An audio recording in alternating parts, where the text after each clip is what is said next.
Hello friends, welcome to my channel unique lawyer. दोस्तों, जैसा कि आप जानते हैं कि जो हमारी पिछली वीडियो थी उसमें हमने BNS का सेक्शन 1 पूरा कवर किया था। तो आज की इस वीडियो में हम बात करेंगे BNS के सेक्शन 2 के बारे में। ये है ऑडियो हिंदी इंग्लिश सीरीज़। ये मैं आपको बता दूं कि जो BNS का सेक्शन 2 है वो काफ़ी लंबा है, तो इसको मैंने पार्ट 1 और पार्ट 2 में कवर करने की कोशिश की है। तो हमारा पार्ट 1 है, पार्ट 1 सेक्शन 2, जिसमें हमें बताया गया है इसमें हमें क्या पढ़ने को मिलेगा। इसमें हमें पढ़ने को मिलेगा डेफिनेशन के बारे में पढ़ने को मिलेगा, जिसे हम परिभाषा। अगर आप हमारे चैनल पर पहली बार आए हैं तो आप हमारे चैनल को सब्सक्राइब, और वीडियो अगर आपको अच्छी लगती है तो वीडियो को लाइक शेयर करना ना भूलिएगा। परिभाषा के बारे में हमें पढ़ने को मिलेगा। तो दोस्तों, आपका ज़्यादा समय नहीं तो वीडियो को स्टार्ट करते हैं। तो सबसे पहला हमारा पॉइंट है एक्ट। एक्ट का मतलब क्या होता है? Act denotes as well a series of act is a single act. कार्यों की आवली का उसी प्रकार घोतक है जिस प्रकार एक कार्य का। कार्य मतलब कुछ भी हो सकता है, कई सारे एक्शन को मिला के एक कार्य किया जाता है, या इसको हम कार्य कह सकते हैं। अब animal means any living creature other than a human beings. जो ह्यूमन बींग से अलग हो उसे हम एनिमल जीव जंतु कह सकते हैं। जीव जंतु से मानव से भिन्न कोई जीव प्राणी अभिप्रेत है, तो मतलब जो मानव नहीं है वो सभी क्या होंगे, एनिमल की कैटेगरी में रखे जाएंगे। जो एक्ट है हमें 33 सेक्शन में IPC को पढ़ने मिलेगा, और ये 47 सेक्शन में पढ़ने को मिलेगा IPC में। अब इसका तीसरा पॉइंट है child. Child means any person below the age of 18 year. शिशु से 18 वर्ष से कम आयु का कोई व्यक्ति अभिप्रेत है। शिशु किसे कहा गया है इसमें? शिशु उस व्यक्ति को कहा गया है जिसने अपनी 18 साल की आयु पूरी ना की हो। दोस्तों, इसमें है counterfeit. Counterfeit, a person is said to counterfeit who cause one thing to resemble another thing, intending by means of that resemblance to practice deception और knowing it to be likely that deception will thereby be practised. कूटकरण। दोस्तों, counterfeit को हम हिंदी में कहते हैं कूटकरण। एक चीज़ को दूसरी चीज़ से सदृश इस आशय से करता है कि वह उस सदृश्य से प्रवंचना करे, या यह संभव जानते हुए करता है कि उसके द्वारा प्रवंचना की जाएगी, वह कूटकरण करता है, ये कहा जाता है। दोस्तों, इसका सीधे सीधे मतलब ये होता है कि जैसे किसी चीज़ की हूबहू उसकी नकल करना, तो उसको हम काउंटरफीट के रूप में मानेंगे। इसमें एक्सप्लेनेशन लिखा है कि कूटकरण के लिए ये आवश्यक नहीं कि नकल ठीक वैसी ही हो, क्योंकि अगर आपने कोशिश की है नकल करने की तो उसे काउंटरफीट की कैटेगरी में रखा जाएगा।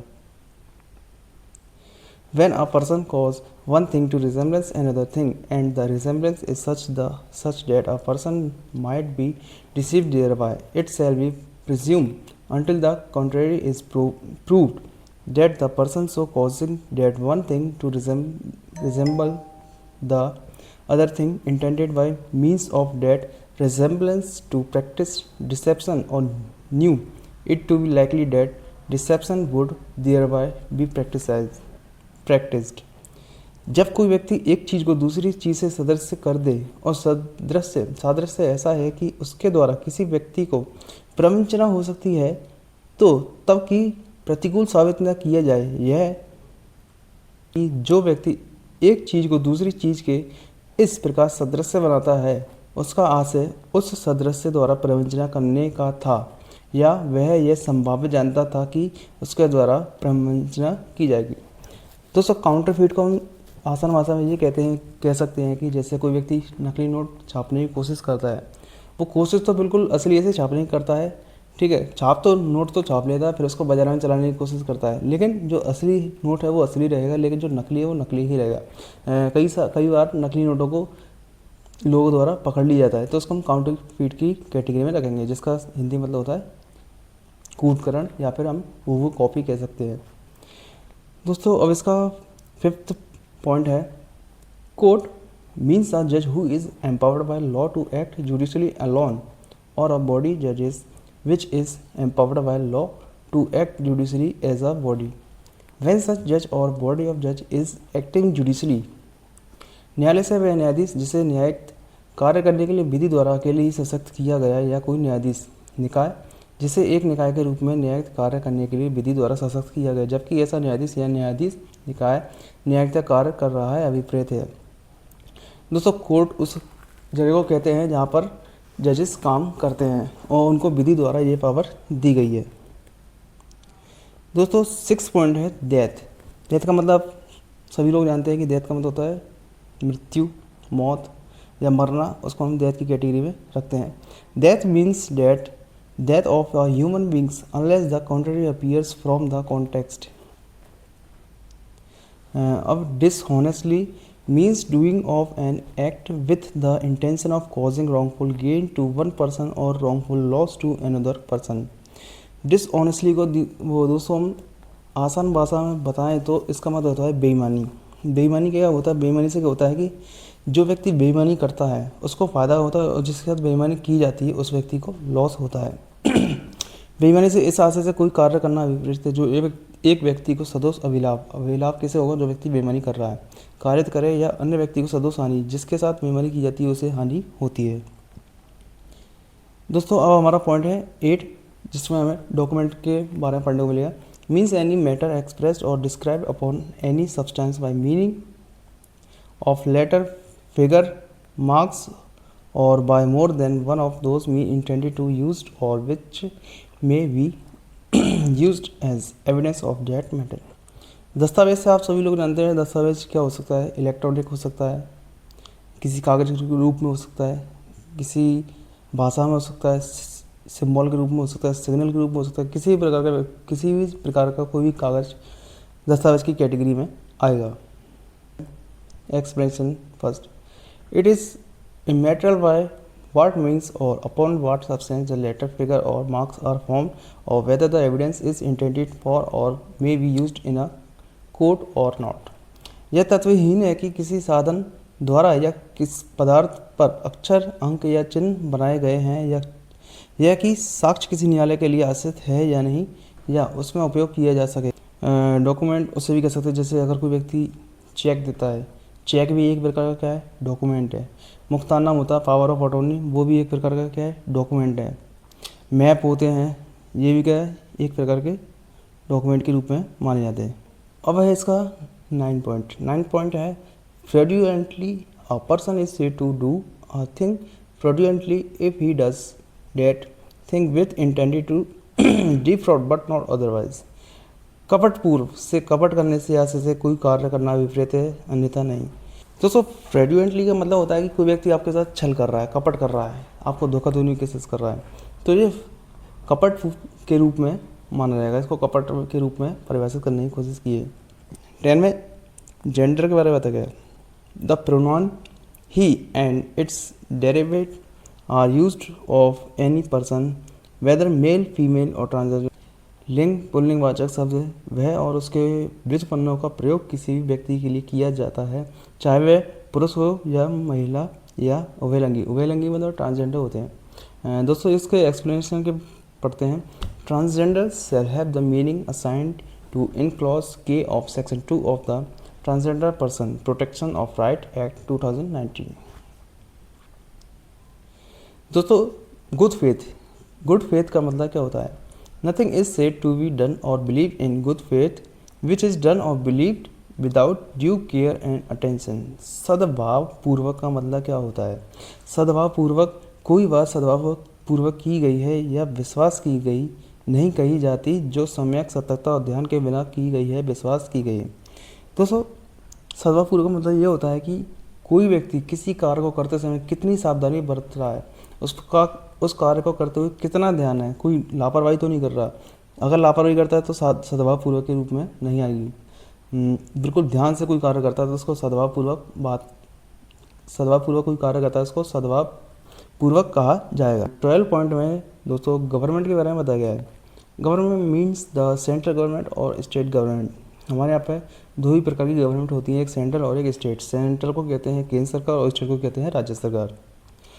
अब 13 पॉइंट इसमें harbour expect otherwise provided in this Sanhita includes the supplying a person with shelter, food, drink, money, clothes, arms, ammunition और मीन्स ऑफ कन्वीनियंस और the assisting a person by any mean whether of the same kind as those enumerated in this section or not to evade apprehension।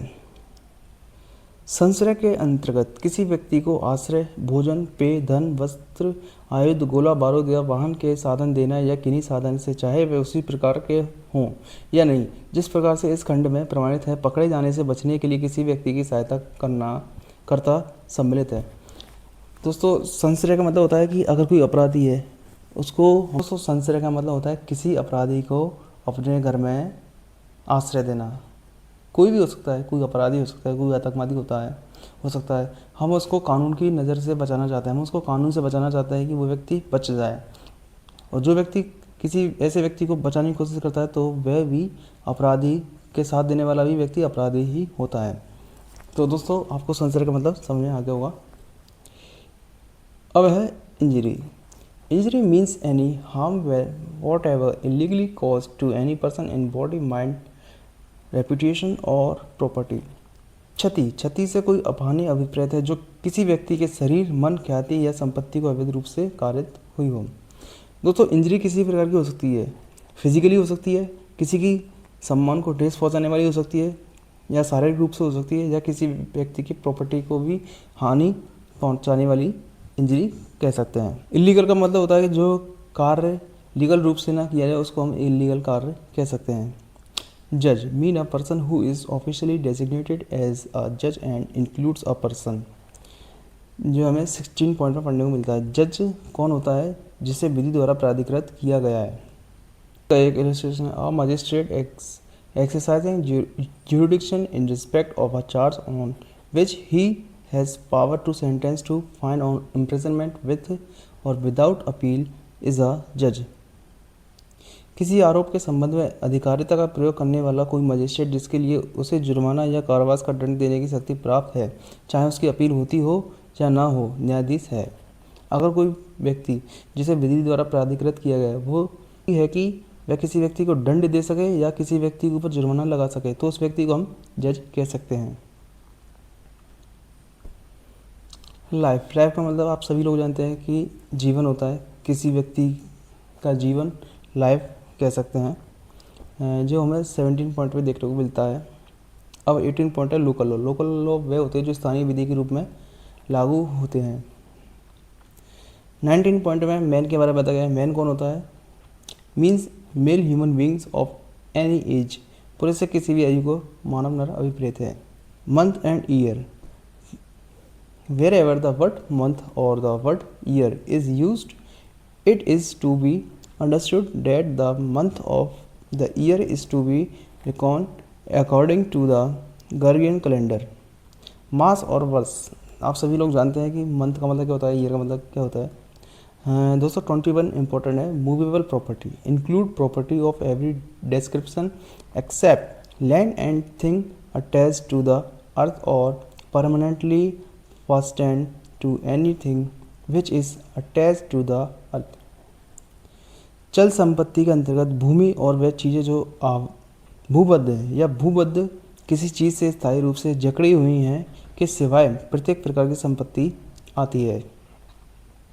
Movable property उसे कहा जाएगा जो ज़मीन से जकड़ी हुई नहीं है, जो मूव कर सकती हैं, जैसे कि मोटरसाइकिल हो गया, ह्यूमन बीइंग हो गया, ठीक है। कुछ भी हो सकता है जो अर्थ से जुड़ा हुआ नहीं है। 23 में है ओथ। ओथ का मतलब है शपथ। शपथ आप जानते हैं अलग अलग प्रकार से ली जाती है। 24 में ऑफेंस के बारे में बताया गया है। दोस्तों 25 omission means single commission as well as a series of omission. लोपों की किसी आबली का उसी प्रकार घोतक है जिस प्रकार एकल लोप का है। ओमिशन को हम सीधी भाषा में कहते हैं किसी प्रकार की कोई गलती, भूल चूक हो जाना। पर्सन इंक्लूड एनी कंपनी और एसोसिएशन और body of person whether incorporated और नॉट।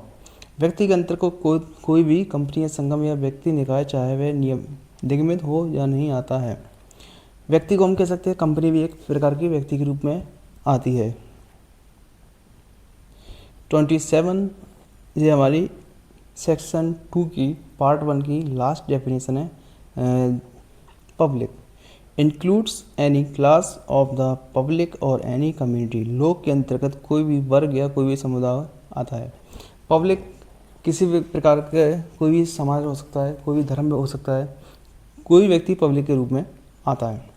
दोस्तों अब इसको हम एक बार पीछे करके देखते हैं कि जैसे जो इसमें लिखा हुआ है, जो उसमें BNS में 27 है, जो IPC हम इसको देखेंगे तो IPC हमें 12 सेक्शन में देखने को मिलेगा, और 26 है तो ये 11 पे देखने को मिलेगा, ये 25 है तो 33 में देखने को मिलेगा, अगर ये 24 पे है तो ये 40 पे मिलेगा, ये 51 पे मिलेगा ओथ नंबर मिलेगा हमें 9, मूवेबल प्रॉपर्टी मिलेगी 49, मंथ एंड ईयर मिलेंगे 49, मैन हमें देखने को मिलेगा 10 पे, लोकल लॉ 42 में देखने को मिलेंगे, लाइफ हमें देखने को मिलेगी 45 ऑफ IPC,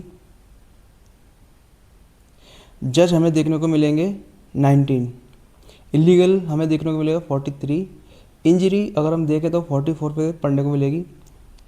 इसमें हार्बर हमें 52A जो कि IPC में देखने को मिलेगा। गवर्नमेंट का मतलब आप जानते हैं सेंट्रल और स्टेट, जो हमें 17 में देखने को मिलेगी। गुड फेथ 52 में देखने को मिलेगा। 8 में जेंडर मिलेगा देखने को IPC में। 25 में फ्रॉडुलेंटली। डॉक्यूमेंट 29 में देखने को मिलेंगे। डिसऑनेस्टली 24 पे देखने को मिलेंगे। डेथ हमें 46 पे देखने को मिलेगी। कोर्ट हमें 20 पे देखने को मिलेगा। काउंटरफीट जो कि हमें 28 में देखने को मिलेगा। चाइल्ड इसलिए देखने को नहीं मिलेगा क्योंकि चाइल्ड इसमें इस बार नया जोड़ा गया है। एनिमल हमें 47 में देखने को मिलेगा। एक्ट हमें 33 में देखने को मिलेगा। दोस्तों ये थी हमारी आज की वीडियो। अगर आपको हमारी वीडियो अच्छी लगती है तो आप हमारे चैनल को सब्सक्राइब और वीडियो को लाइक शेयर करना ना भूलिएगा। तो दोस्तों ये हमारी वीडियो का सेक्शन 2 का पार्ट 1 कंप्लीट होता है। अब हम आपको अगली वीडियो में मिलेंगे जिसमें हम BNS सेक्शन 2 का पार्ट 2 कवर करने की कोशिश करेंगे। तो दोस्तों आज की वीडियो में बस इतना ही। धन्यवाद। जय हिंद, जय भारत।